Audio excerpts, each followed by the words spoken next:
talk about the beach, sand, sun, snacks, and surprise impalement via Rogue Umbrella. Because that's what happened in Asbury Park. Yeah, Asbury Park.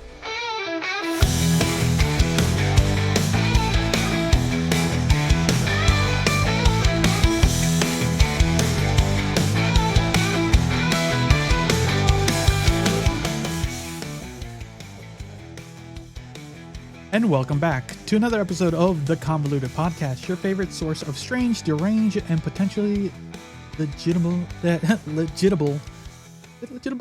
news content. Legitimate? I thought it was litigable. I'm Jesus, aka Tyrant Dominus. I'm Liz, aka Mrs. Dominus. Today, because after this week's stories, I really married chaos. That explains the matching singer rings and the blood pack we signed before recording. We're the 7th best weird news podcast on the planet, confirmed by Vibes and the lack of cease and desist letters. Which puts us between somewhere like That's Wild with Two Dads and Weird but Frantically Incorrect. Huge honors. If you're new here, this is the show where we take real headlines that make you go, wait, that really happened? And then overanalyze it. I'm like a middle school English teacher on edibles. Today's episode includes weaponized bees, a bank heist conducted at 2 miles an hour. At 2 miles an hour. Wow. And a beach umbrella that decided to end someone's lifeguard shift permanently. Oof. Also, Google wants a ghost to grandma. A racist park Karen gets dropped by the system. Finally, and the Liver King goes full meat meltdown. And if you think Roblox is just for kids building Lego castles, buckle up. We're going inside the Teddy files and it's deeply cursed. All that plus hypothetical bear protest, dumbest getaway vehicles, and the phrase, the videos will never stop, quote, which definitely not a threat from us. Before we get into it, if you're watching this on YouTube, go ahead and like the video, subscribe, and slap the notification bell if it's like a rogue ATM trying to adjust it. And if you're listening to Spotify or Apple Podcasts, follow the show, rate us, and leave a comment about the weirdest headline you've seen this week. Then tell your cousin, your roommate, your emotionally fragile group chat. Word of mouth feeds the beast. We're just two degenerates trying to make sense of the dumbest timelines imaginable, and we can't do it without you. But before we get started, how have you been this past week, Liz? It's been good. I had a couple almost call-ins this week. It's been great. Almost call-ins? One of those weeks, huh? Damn. That's what we have. Yes. I knew inkling that somebody was going to be calling in, and I was like, oh, okay, I haven't heard anything, so maybe not. So I went to bed, and I went to bed because I didn't get off till 11 o'clock on Sunday night because I was mixing IVs late. So I went home, and I went to bed at my normal midnight and crashed, and I got up at 9, and I saw the text, and I was like, fuck. I called work, I was like, you still need me? Ooh, that's rough. That's and rough. Then after being there at 5:30 on Tuesday morning to clean the IV room, I had to go. They're like, so the overnight tech called out. We might need you. We'll have a tech out to call out to the other tech, but just in case. Oh, fuck. Going at 5:30, only to come back at like midnight, maybe 10. I don't know. I was gonna make sure I was gonna clock in before midnight so I can get that double time. There you go. Smart. Liz. You gotta work the system. You know, if they're working you, you gotta work them sometimes.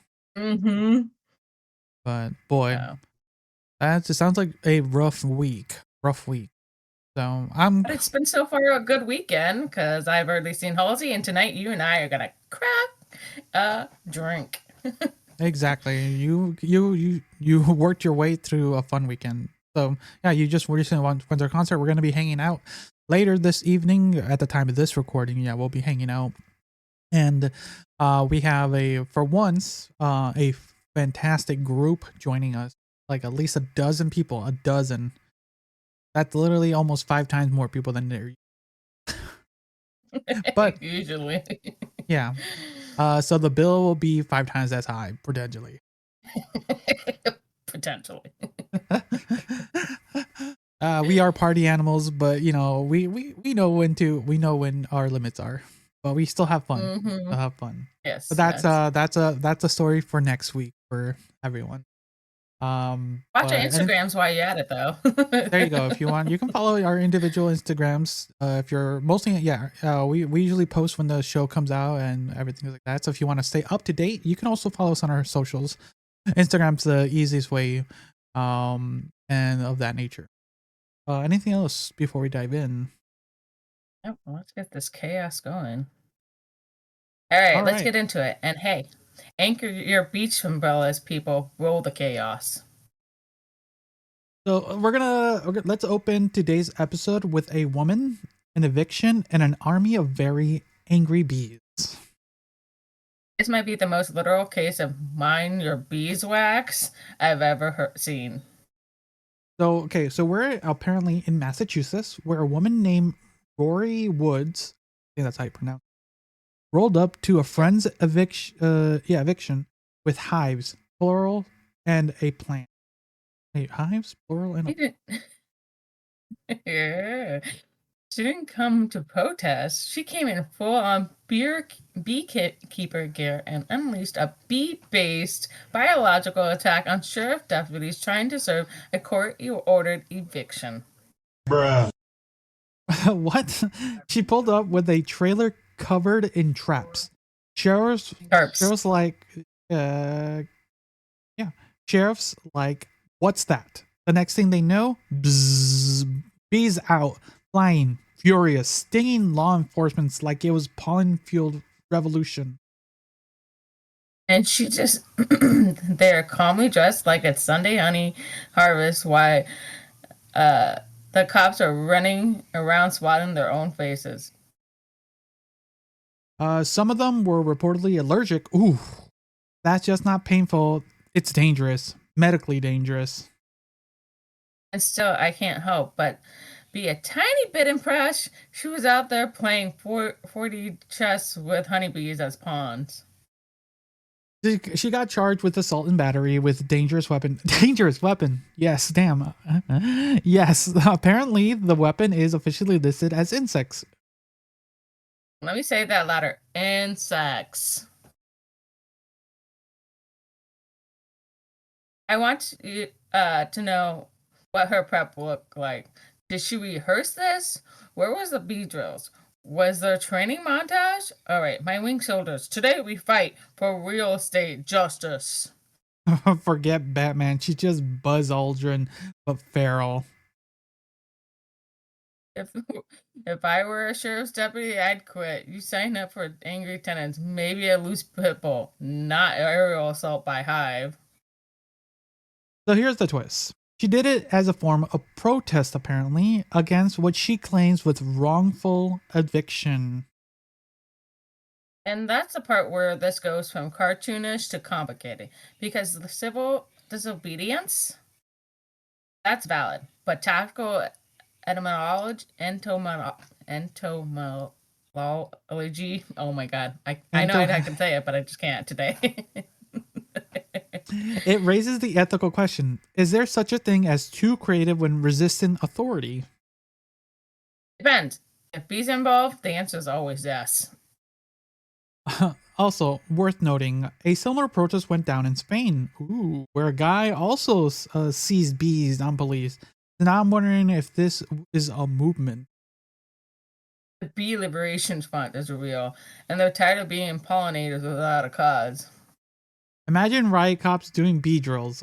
All right, shields up, EpiPens ready, helmets sealed.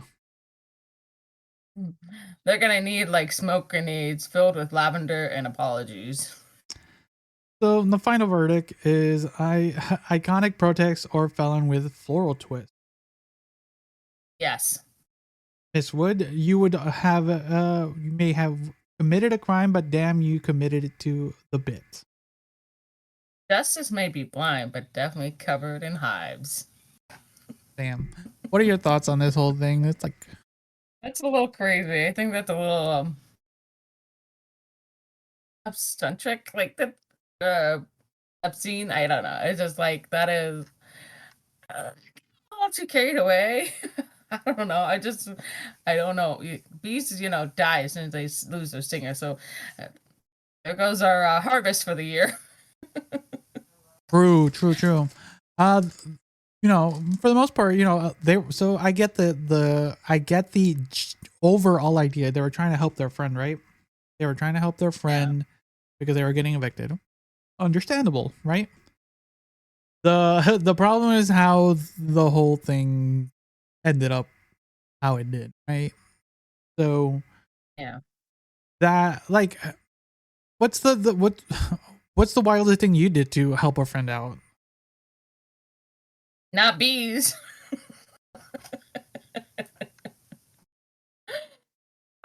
No, I've never anything wild. Everything's just casual, like normal shenanigans. Nothing too outrageous. All mellow crap. It was tame, dude. Really tame. Yeah, I'm trying to think. Nothing has gone too crazy. Maybe drive like 3 hours somewhere, but like I said, that's pretty tame to be with someone. But I get this sentiment, but boy, they went full hog on this one. They went full bees on this one. Because too graphic. And the other thing is, like they mentioned in these articles, that some of the officers were allergic to bees, and we've talked about different how allergies are on a spectrum, but it potentially could have led to a murder case, and that would have been a different story altogether. It's surprising. It's like a lot of people don't know they're allergic to bees, and there's some people who really do know they're allergic to bees. And you just never know. You play that game every day, right? When you go out and in general. Why, I don't know what she was thinking, but I would just, yes, it was a smart kind of thing, but like stupid because she easily got a murder charge for killing somebody because they had an anaphylaxis shock. It's just like that little boy who was killed because they were around dairy. Somebody threw a piece of cheese and he literally died just because it's contacted the skin. So it's scary and sad. It's like every day is an allergy. You never know you're gonna develop or find out you have to. And that's dangerous in itself. Like, because bee stings are no joke. I know. I think in general, the average person is quote afraid of bees or annoyed by them. That's why we kind of do the swatting motion to always. You hear a bee go, zzz, you just like, okay, it's either a mosquito, a fly, or worst case scenario a bee, horrible scenario a wasp, or a hornet. Ooh, yeah. Those things are. Ooh, I've been hit multiple times by a wasp and hornet. Have you? Ooh, I've never had that bad. So back in my old house in California, we had a vent thing that was not completely covered. Somehow they got loose. The wire screen that goes on that vent. Well, the attic was right there where my bathroom was. I went to wash up one morning from using the bathroom and got stung. I was like, what the fuck? Yeah. Wound up being one of those animals. It was great. It's great. What a wake up call. What a wake up call. Literally. Twice. All right. It didn't happen just once. It's happened twice. Oh my god. One's, shame on, what was it? Fool me once, shame on you. Fool me twice, shame on. All right. It's not my fault. Dad was supposed to clean that up and fix it. Oh. Sorry, Dad. Happy birthday, by the way. So, coming up next, someone steals an excavator and uses it for a late night ATM heist because suddenly is dead and buried under 3 tons of construction. Subtly. Sub? Yeah. Okay, yeah. We'll see him. We will see him. Yeah. All right, let's shift gears here from bee warfare to heavy machinery mayhem. Because nothing says I thought this through, like going to rob a bank with a literal excavator. So this time around, we're in Happy Valley, Oregon, which, spoiler alert, wasn't very happy that night when someone stole a full-size excavator from a construction site and drove it down the road to a US bank. At 3 a.m. on a weeknight with no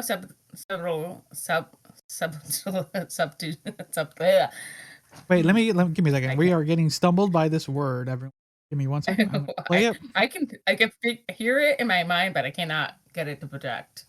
Second. Subtlety. Just vibes, diesel and crime ambition.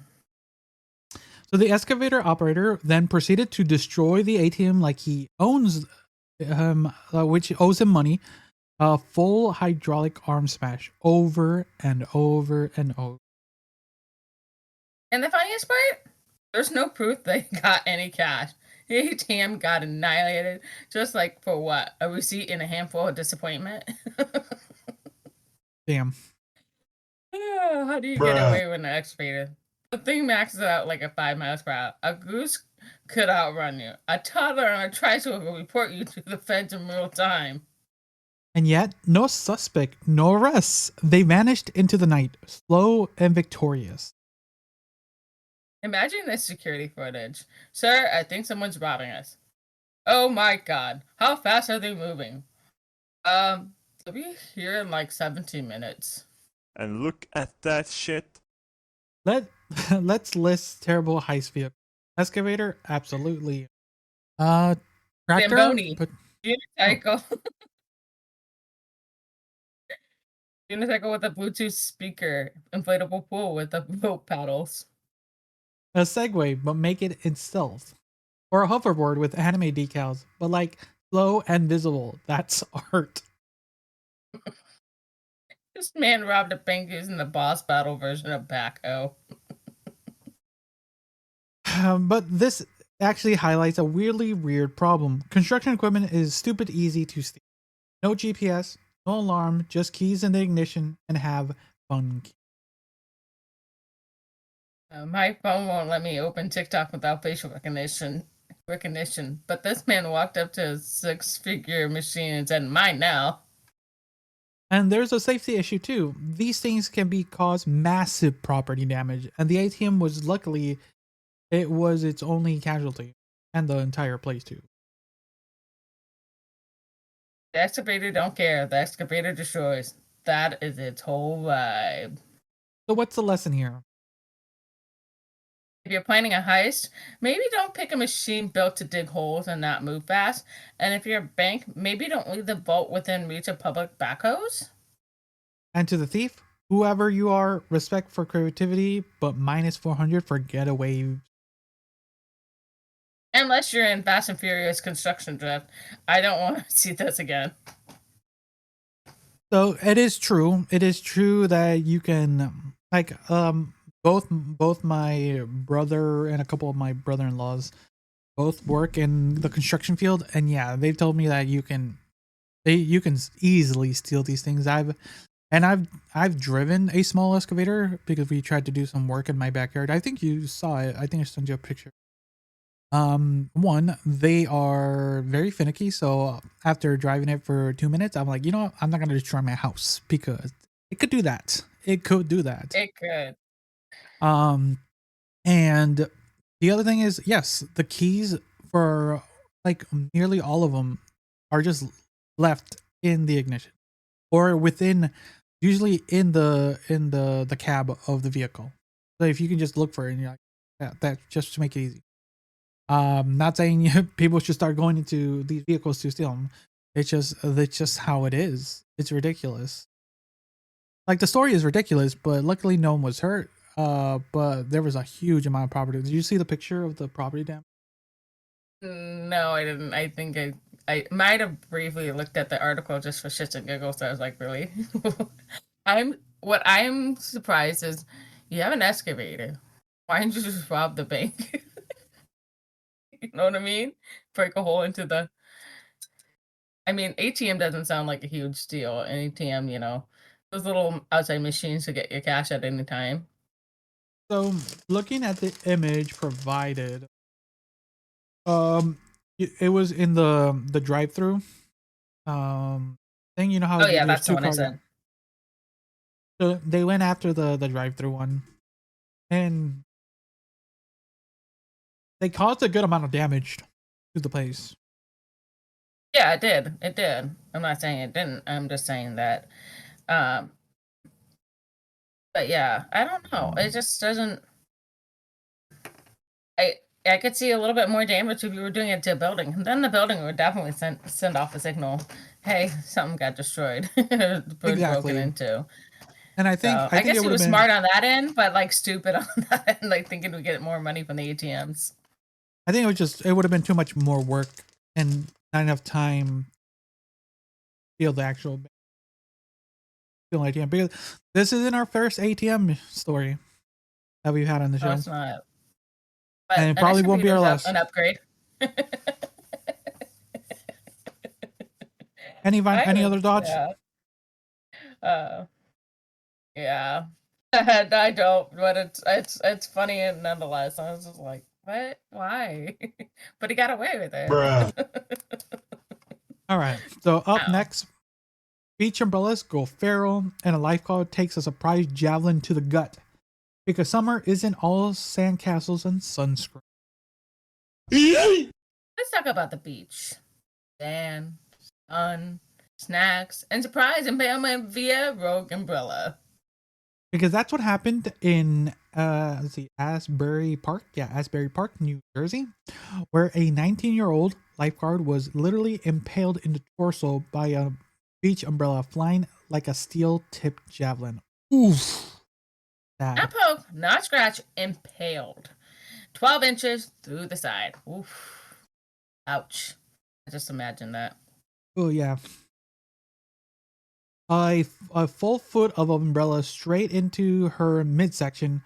Poseidon said, "You want to be a lifeguard?" And the wildest part, she survived. Surgery, yes, but she's expected to make a full recovery. Jersey strong, baby. Jersey strong. Lucky. Mm-hmm. Also, this is not rare. Over 3,000 people a year get injured by flying umbrellas. More than vending machines, more than sharks, definitely more than sunburned dads refusing sunscreen. Not a single fuck was given this day. Okay, we treat umbrellas like chill beach accessories when they're really just metal spears with a TikTok aesthetic. Next time I go to the beach, I'm using a weighted blanket and pure as my shade system. Okay, so on a real note, though, this could have easily been fatal. Umbrellas need to be anchored, especially in high wind zones. But there's no enforcement. There's no warning signs. It's vibes and volleyballs, and until someone gets skewered. You need beach patrols with drills. All right, people, time for the annual the Umbrella Safety Olympics. Anchoring, winds resistance combat mode. Sure, this umbrella passed inspection. Ma'am, you just took out a toddler. That's a D-. I want this girl to come back next time with a scar and her own Marvel origin story. Right? Bitten by radioactive umbrella, now she has the wind-based trauma powers. Marissa, guardian of the shore. Enemy, slight breeze. Weapon, lifeguard whistle. Theme, umbrella Ella. Ow! Rihanna's lawyers are calling as we. So the moral of the story for this one is anchor your damn umbrellas. It's just not a suggestion.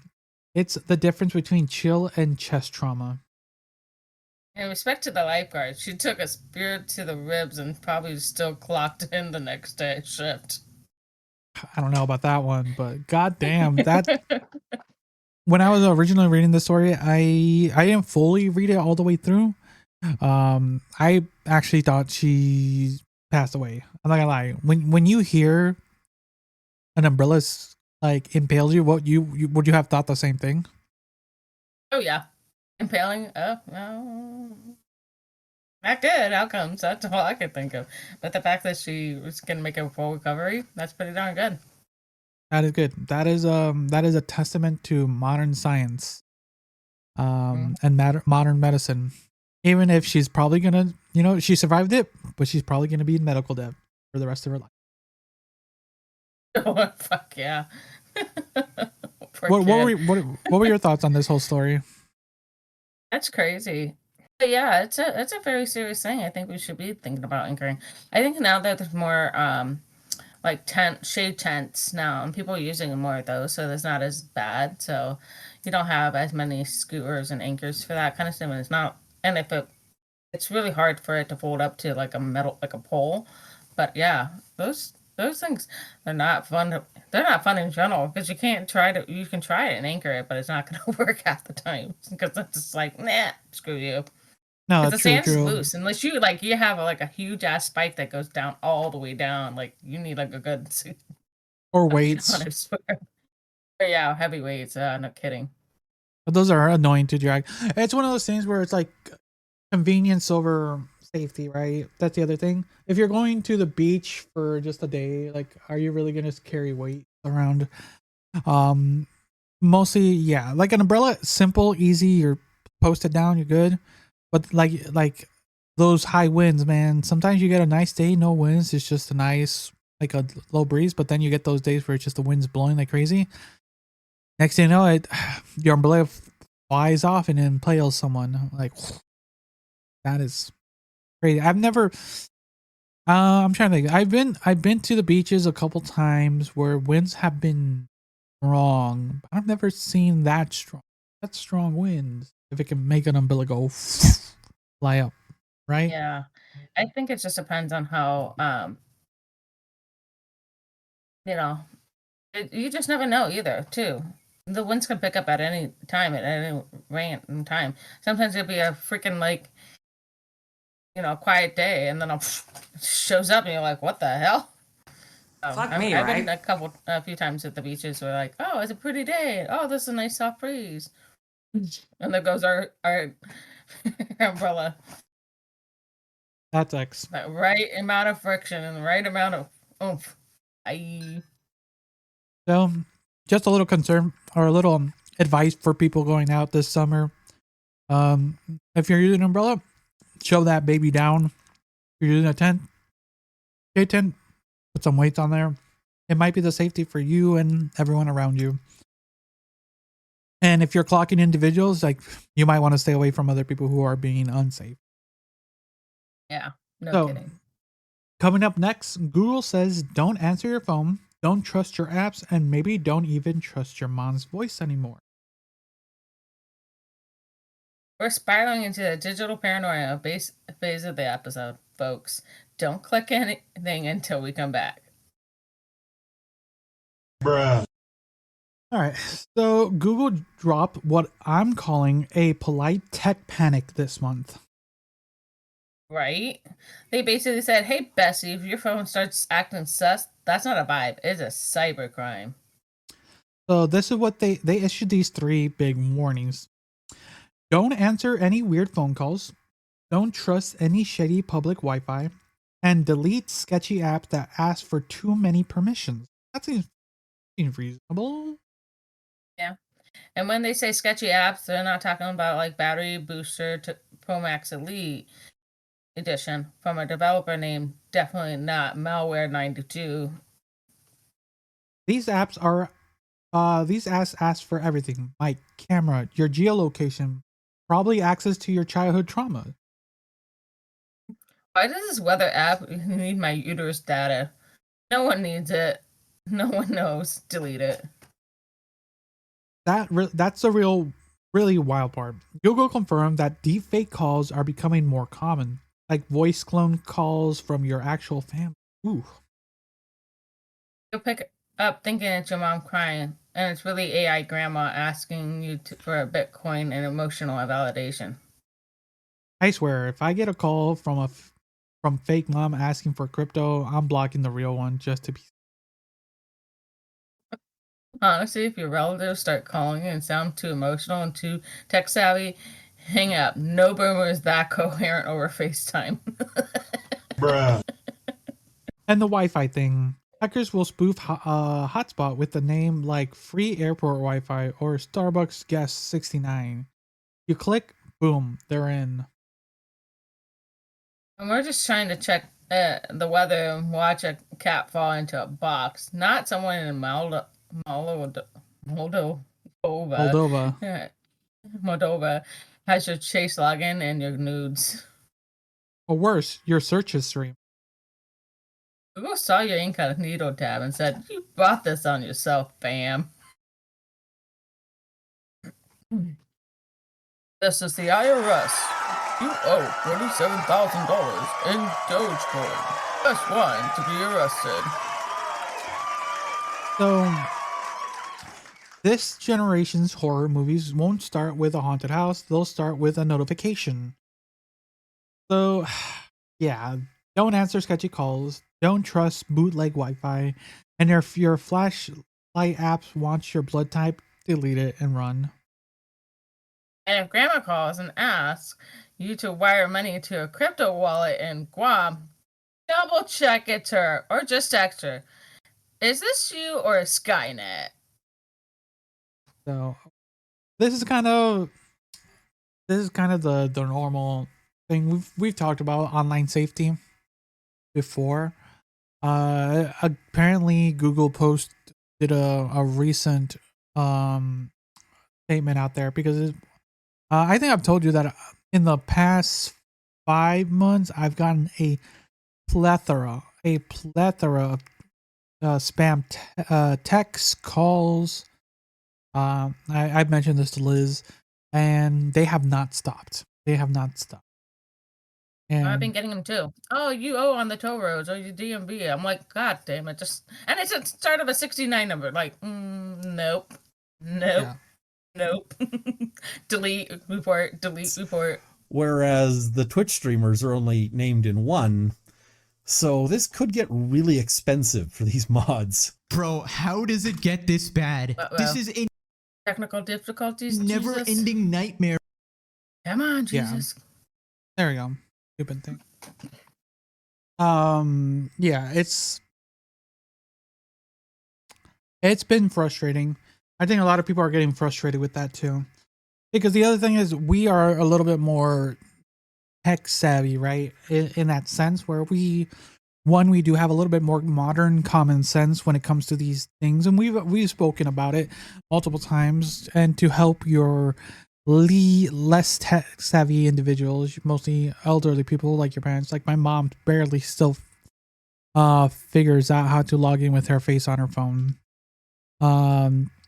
And she has trouble when she can't. I'm like, because her finger is literally covering the camera. So I shouldn't laugh because it's we all done that sort of shit, So that's the thing. It's like it's one of those. It's more of a PCA, a public service announcement. That Google's trying to. It definitely is a thing that we should start wearing. Mostly with the rise of AI coming around, it's getting more easier to use. It's getting more more advanced and more publicly accessible for individuals, so anyone can get their hands on it. And there's positives and malicious ways to use it. And if people are using it, then it's gonna just spam text, spam calls, and it's been crazy. I there's some fun stuff I've seen of AI. Just have you seen any of those like weird gorilla AI vlog videos?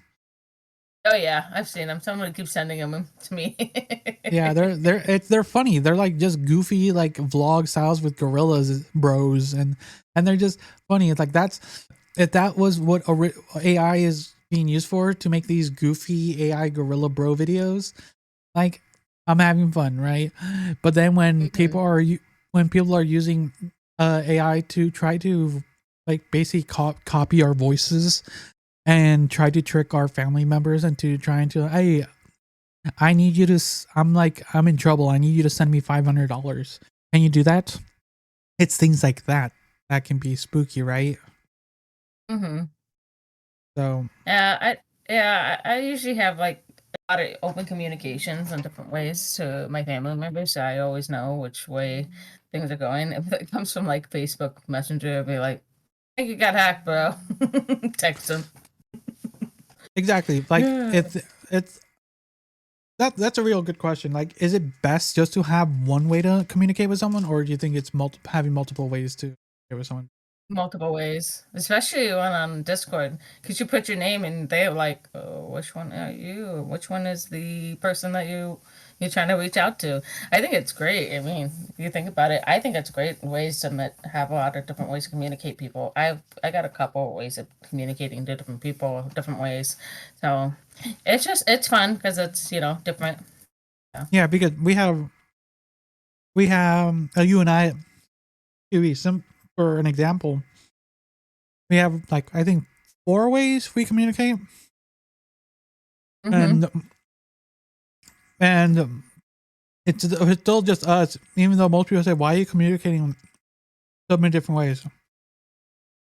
Maybe there's one is like just goofy memes. One is just like a general, just texting, messaging, and the other one's more like production stuff, and it just organizes our discussions. Because when we're trying to what I was trying to talk to her about this, so I should look at this text log, right? It's one of the things where it's a little bit more organized. Some people might say, "Why are you doing it?" It's just a little easier sometimes because you could bog down things like that if you didn't, right? Like some might find that annoying, but it works for us. And there's probably 2 or 3 other ways we could still communicate, but we don't. There's no reason to have too many. That's the other thing. There can be ways that it becomes too many. I was messaging you on Twitter. Why? Do you not remember I messaged you there? No, we were talking on Instagram. Oh no, but I thought we were talking on Snapchat. It can get too wild. But if you boggle down on too many ways of communication, but I think a couple ways of having communication with people is a good way, because then there's a way of saying, "Hey, is this really you?" Kind of thing. Because sometimes they don't have access to all of it; they only have access to one. So exactly. If for the most part you're just trying to say hi, how you doing, one way is fine. But if you're communicating is more sporadic, as some friendships or some relationships, like mine and Liz, then it's good to have a little bit of organization and diversity in the way we communicate. If not, going back into our text log would be so messy, and try to figure out what we're trying to do and what we're trying to talk about when you're mixing in. Yeah, because we always have 4 conversations going on at one time. It's well, this event's happening. Oh, we're talking about the show. Oh, we're talking about this thing. And here's here's 15 different memes. I'm exactly, and then you're where is this conversation going? Exactly. Just break it up into different pods, it makes it a lot easier. Exactly. So for at the end of the day, just keep an eye on yourself with how you're receiving messages, calls, and keep an eye on those around you, because it's getting a little bit more hairier these days. Right. Okay, so coming up next, a biased crime in the public park, a 6-year-old victim, and the community outrage that followed. We're leaving digital horror for some very real, very local. Brace yourselves. This one's not funny, but it needs to be said.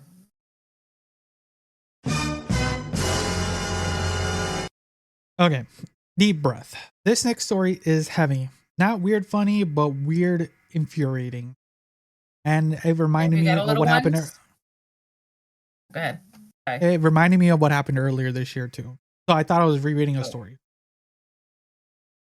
And if you got this little one, this one hits hard. You're in Hillsboro, Oregon. Hillsboro, why? Where a woman named Ashley Michelle McGee was arrested after physically grabbing and chasing a 6-year-old black boy through a public park. Oh God. Not yelling at or scolding, chasing while yelling racial slurs. This happened at a shoot park in broad daylight with other families and kids around. His mom was there, witnesses stepped in, and this woman ran. So she was arrested shortly after, charged with first-degree bias crimes, harassment, and disorderly conduct. But what stands out is how routine this was for her. Oh God. Her criminal record? Stacked. Prior offenses? Red flags.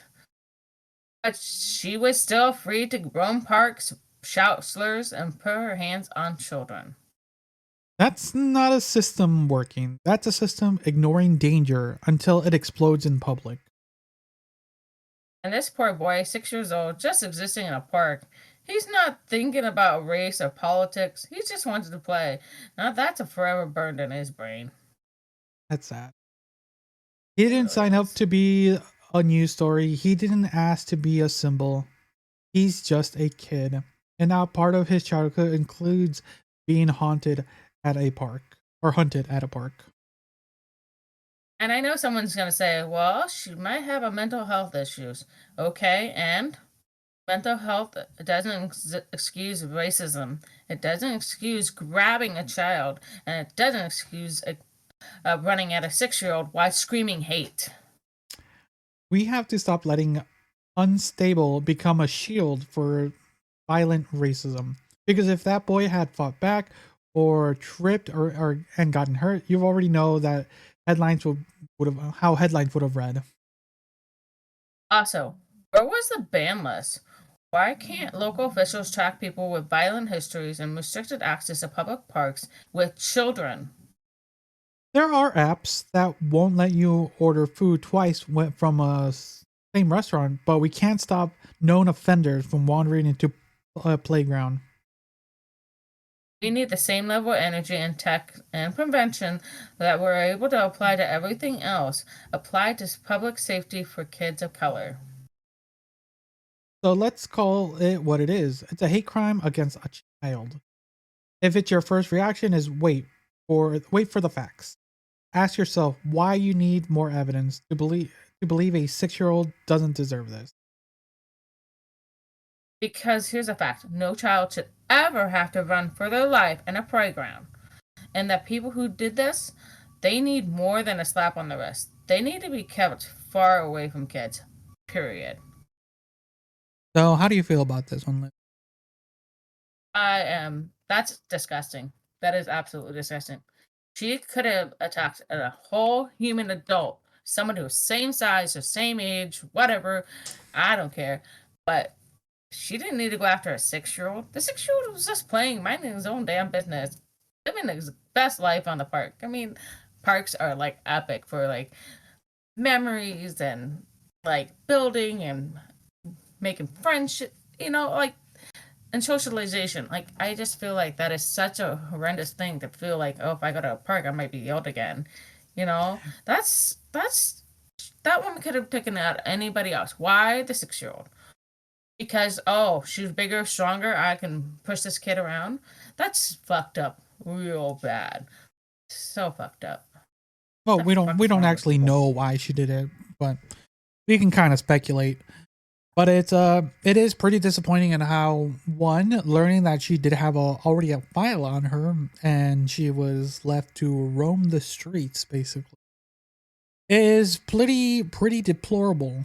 It just leaves the public and other children vulnerable to like these things, because you just like, one, it's hard enough to go in public and bring your child around, not having to worry about just going to a park or just going to grab some food or anything of that nature when you're in public, to then be harassed to this level, right? Like, we're at the point where it's just getting out of control. it's getting out of control, and more so when it comes to children, right? Like we like I said, this story read like what happened earlier this year with another member, the whole thing, with the lady also yelling slurs at another child. It's been a while now, and we did talk about it, but it was a while. But it just continues. It's just, once again, it continues and continues. Like, how do you feel as a mom? I absolutely agree. You're always hyper vigilant when you're out in public with your kids. Hyper vigilant. Am I being watched? Am I being stalked? Am I being cornered? Am I, or okay, where's my kid? Where's my kid? Where's my kid? Like every 2 seconds, it's like, okay, take my eyes off of them for a second. Oh, I am eye shot. Are they near people that they know, or kids that that are safe with?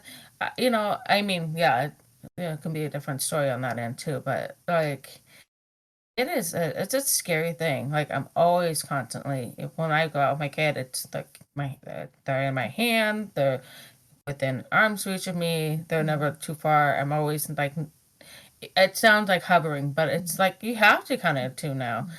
There's too many things that are happening between child trafficking and kids being lured and all that sort of stuff. Like, so I don't know. It's really sad and it's really scary, and I think this shouldn't have been happening. This woman shouldn't be in a park racial slurring to a little kid who had no clue how the world works. They're just minding their own business, living their good life. And sadly, this is gonna scar them for the rest of their life. Mm-hmm. So, any final thoughts? Final statements? She's pretty shitty. That's all I gotta say. All right, so coming up next is an interesting one, the Teddy Files. So Roblox, teddy bears, and a moderation scandal that proves sometimes the biggest predators wear pastel. Content warning heavy, and yes, it gets dark. Not a single fuck All right, was given trigger this warning day. in effect. Because the next one is equal parts uncomfortable, infuriating, and deeply cursed. So we're talking about the Teddy Files, a deep dive into how one group of Roblox built a pastel-colored hellscape disguised as a kid-friendly role-playing game. The group's called the Teddy Company. On the surface, they make cutesy, cozy little environments, teddy bears, little condos. Think Build-A-Bear goes Pinterest. But behind that is a Condo Game Central. Yeah, Condo Game Central. Roblox slang for a place built specifically to enable NSW roleplay, even with minors present. And we know this because of viral expose thread and a YouTube video by Vaulted that dropped screenshots, Discord logs, and internal moderator instructions, like actual PDFs outlining how to interrogate players suspected of sexual behavior. Ooh. Mods, mostly unpaid teens, were told to question players in private about what they were doing in these games while recording the conversations. That's not moderation. That's entrapment and cosplay with a dash of trauma. And bans, wildly inconsistent. Apparently, sexual roleplay with another user will give you a 5-day ban. Harassment, Harassment, 5-day ban. Disrespect on a staff member, you get 10-day ban. What? Cool. So saying mods are mid get you punished twice as hard as predatory behavior. Great job, Roblox. Really prioritizing the trauma pipeline. This wasn't an accident. The devs knew. The mods knew. There are dozens of images showing suggestive players' interaction, suggested animations, and coded language that has clearly been allowed for years. And despite all that, the Teddy Company is still active, still publishing games, still attracting hundreds of thousands of kids. No statement, no bans, no transparency. And that's what's chilling. It's not just that these games exist. It's that they still do. And Roblox, the company, has said nothing. It's like they were running a build-a-groomer workshop right under the radar, and the radar said, it's cute, all good. This is why moderation by teenagers doesn't work, especially when they're volunteering unpaid hours to police behavior they're not equipped to process. This isn't Minecraft griefing. This is exploitation wrapped in soft fonts and teddy bear skins, and some poor 14-year-old in a Discord mod channel being told to log screenshots of chat sex acts. The hell are we doing here? This is not a one-time thing. The Teddy Company's game has hundreds of millions of visits. That's not niche. That's platform-level failure. And when you're allowed that kind of unchecked behavior in a kid-focused ecosystem, you're not just being negligent. You're being complicit. There we go. And no, this isn't cancel culture. This is common sense. And if your dev group runs sex roleplay condos for kids, you go. Period. So Roblox needs to shut it down, wipe these games, or rework their entire moderation system. Because right now, it's a digital petting zoo full of open doors, blind eyes, and no adults at the gates. If your game needs interrogation flowchart, maybe it's not a game. What are your thoughts, Liz? That's gross. But it happens every day, right? We talk about this stuff. Like, like people will slide themselves in under kid content, but really we talked about this. It's just not like a first time rodeo. We've heard this before. This is just in a different context now, or in a different game, So you've seen Roblox, right? How it is. I've seen Roblox. You've seen your. It's multiple rooms and multiple places, and yeah. Because Roblox for the most part is a game where you're able to play multiple different games, and it's interesting. But here I'm gonna send you an image of some things that were being showcased in their game. I don't like this. I don't like this at all. So this is from the Jesus. No. Hey,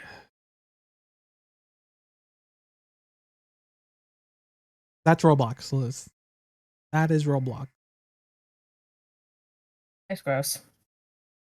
Gross. Very gross. Yeah. No. Well, I mean, like we've said this before. This is not the first time it's happened where they're in a kid's domain. There's no,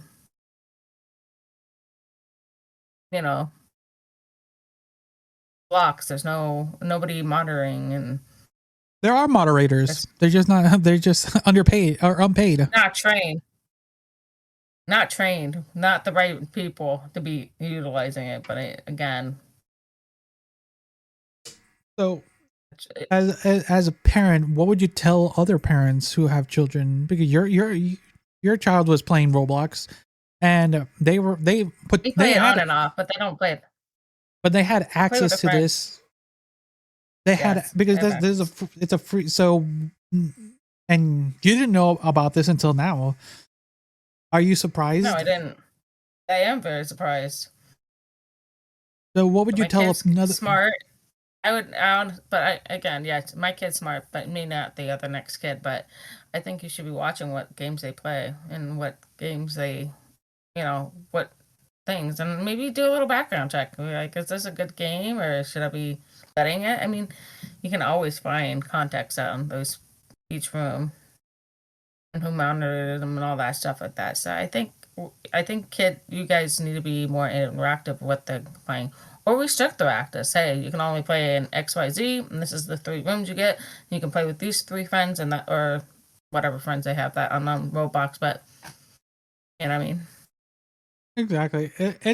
There's people who are luckily looking into this more and more than we are. We're just kind of looking into the story, thanks to the Twitter thread that was showcasing, and then the video. If you want more information, there is a video on YouTube by Vaulted that kind of explains more of this, and how it's being one, it's being neglectful for and inconsistent when it comes to bans, like when the things is, it's just, it is a game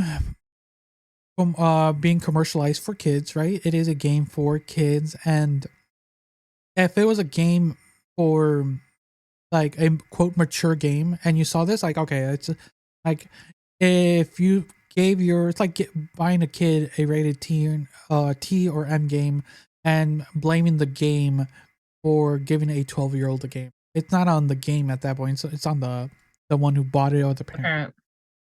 Like, right? Yeah. But when Roblox quote is a rated E for everyone game, and then games like this, and there's other types made by other different companies. Right now we're just being showcased the Teddy company right now. It's like something's not being done right. Because one, they're making, the other thing is we've talked about other Roblox scandals, right? And how the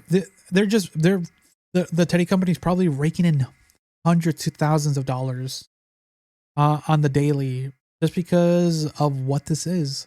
And the main issue really is that there's minors in this room when these acts are being portrayed.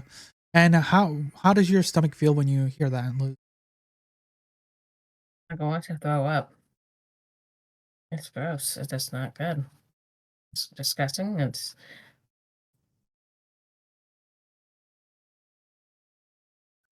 not right. Just not right. So, do you have any other? Just watch what your kids are doing. It doesn't hurt. Yes, be a nagging parent, but sometimes you have to keep your kids safer. Couldn't agree better myself. So, coming up next, a man eats raw liver, threatens Joe Rogan, and gets arrested shirtless. We're shifting gears hard into bro breakdown territory. Honestly, this last story is feel safer than Roblox right now. Bruh. So here's the headline. Liver King gets arrested for threatening Joe Rogan. You heard it right. Not banned, not deplatformed, arrested. It's a peak timeline energy. One man shirtless in a garage screaming at Joe Rogan through Instagram stories like WrestleMania for carnivore influencers.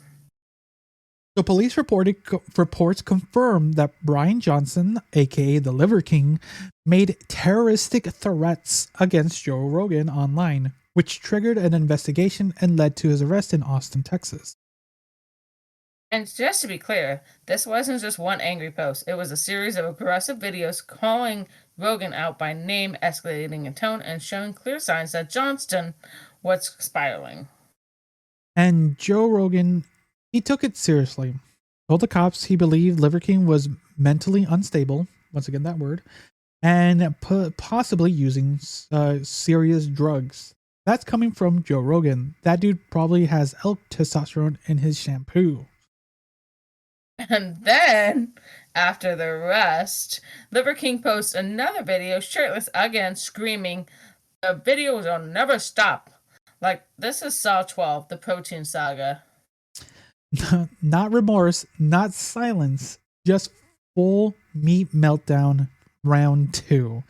Imagine going to jail for threats and coming out like, yeah, I stand by the rage. Let's go live. At this point, he's less a fitness influencer and more a walking content warning. So that's where we are. Meat Man loses it, goes after Podcast King, gets arrested, reboots the chaos with better lighting and even more veins. Up next, we go back in time.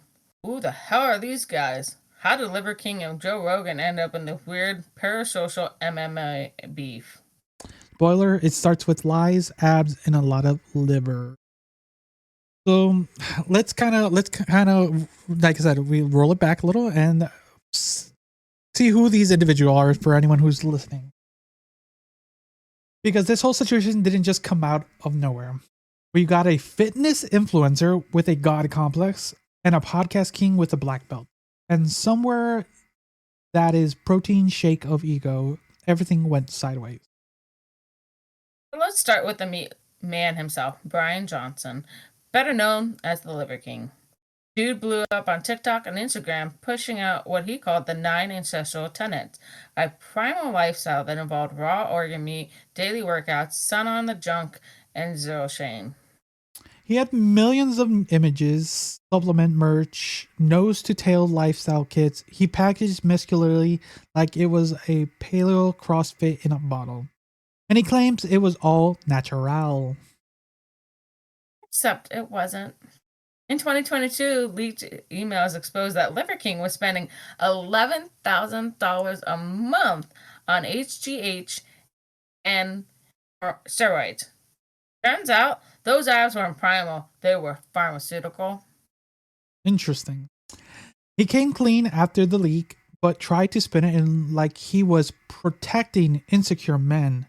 Bro, you weren't monitoring people, you were catfishing testosterone. And now enter Joe Rogan. Podcast emperor, UFC commentator, elk meat enthusiast, floating tank philosopher. Basically, he's the final boss of bro media. So Joe Rogan's been side-eyeing Liver King since day one. He called him out multiple times for looking juiced, saying no way his physique was natural. And when the steroid scandal hit, Rogan did what Rogan does, dunked publicly and moved on. The Liver King, he didn't move on. He stewed, then he snapped. And suddenly we're watching a shirtless Instagram rants calling Joe out by name, challenging him to fights like this is MMA fan fiction, the decline. And here's where it gets real. Liver King traveled to Austin, where Rogan lives, and posted multiple videos yelling at meeting man to man, calling Rogan a coward, even throwing weird threats about fire and being roasted. He's called it a terroristic threat of behavior, quote, end quote. Rogan and told them he believed Liver King was mentally unstable, possibly on drugs, and might pose a genuine risk. So yeah, this primal play acting turned into a criminal case. Johnson was arrested on June 24th, so just recently, at the Four Seasons Hotel in Austin. This is a recent story. This just happened. That's why we're covering it. He was arrested at the Four Seasons Hotel in Austin, released on a $20,000 bond, slapped with a restraining order for 200 yards from Rogan and his family. No guns, mental health eval ordered. What did Liver King do next? He posted another shirtless video saying that videos will never stop. End quote. Like a motivational speaker possessed by a rotisserie chicken. So let's be clear. This feud didn't just escalate, it mutated from online drama to legal reality. From primal living to pre-trial release conditions. One man built a ban on raw meat and raw masculinity, got exposed as a fraud, and decided the logical next step was to threaten Joe Rogan. Honestly, the final boss wasn't elk meat; it was accountability. So we're going to be talking about how the internet reacted, what people are saying now, and whether Liver King is spiraling or strategizing. Strategizing. So once the news hit, Liver King arrested for threatening Joe Rogan. The internet did what it always does best. It memed the absolutely hell out of it. Twitter, TikTok, Reddit, everyone had something to say. We're talking headlines like Roid Rage, the musical, and side-by-side memes of Liver King next to shirtless Florida man energy. I could see that.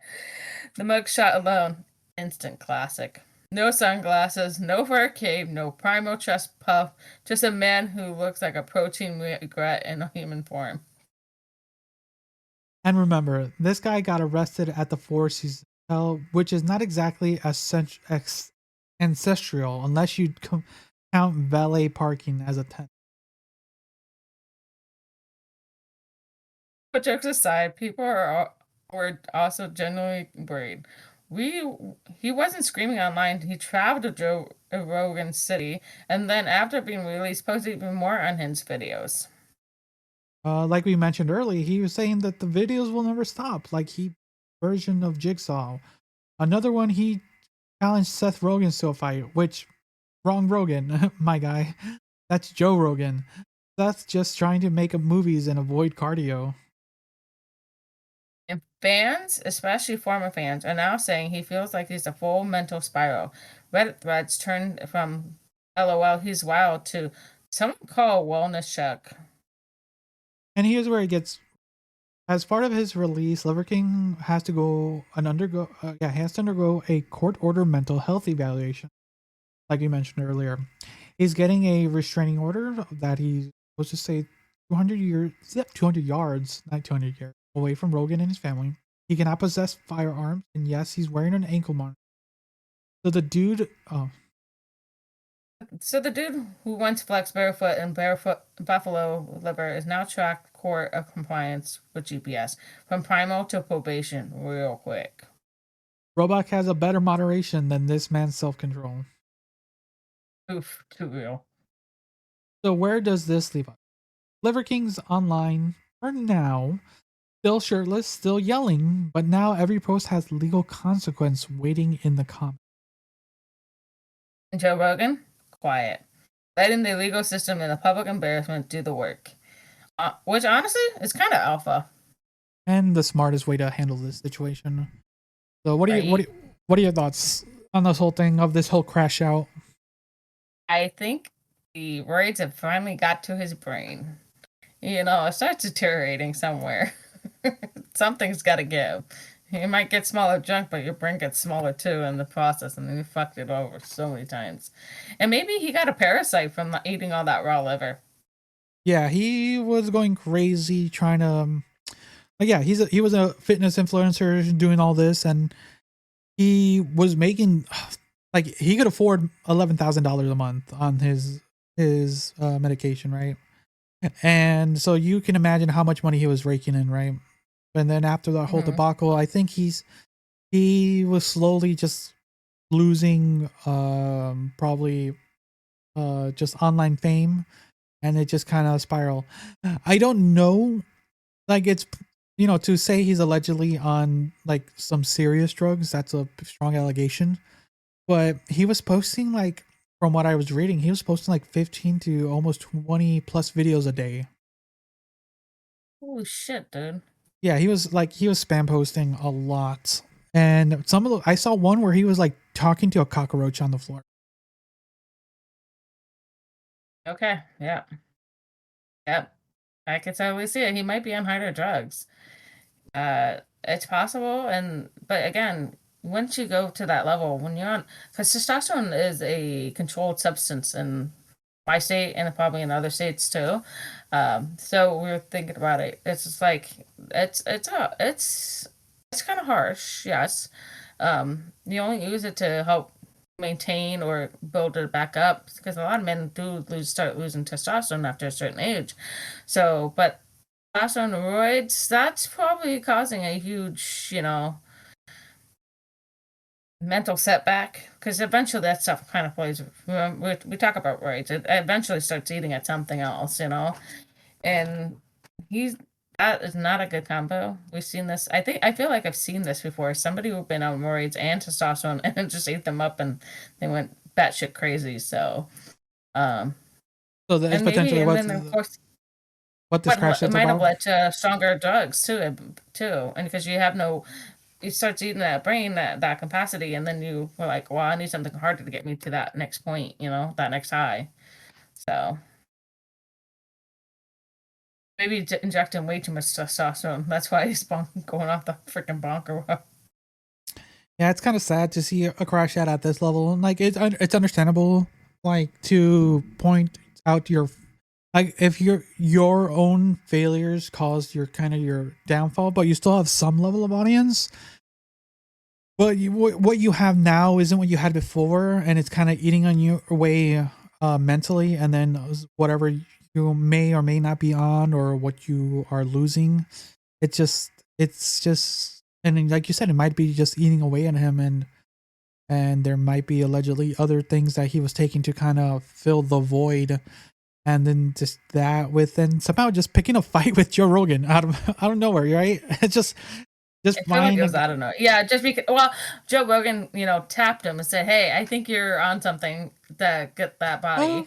There's no way. Which I mean, we talked about it already earlier, and I feel like now that because he did, attack that post that he just got hyper focused on that person. Because he called me out, and that's why I'm downward spiraling. He falsified my information. That's not true. Blah blah blah, and I got called out. And the only one to blame is himself. Yep, exactly. Your own downfall is what you've done to yourself.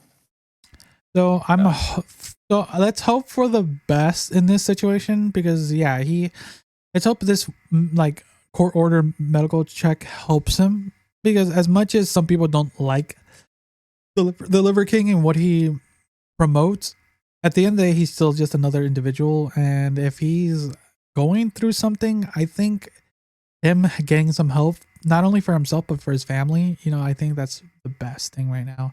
Because I can only imagine what his wife and kids are going through with all this. Because I remember I think she might be thankful that he's not in the house. True. So we'll see. Any other thoughts on this whole crash out, and it could have actually got really violent really fast.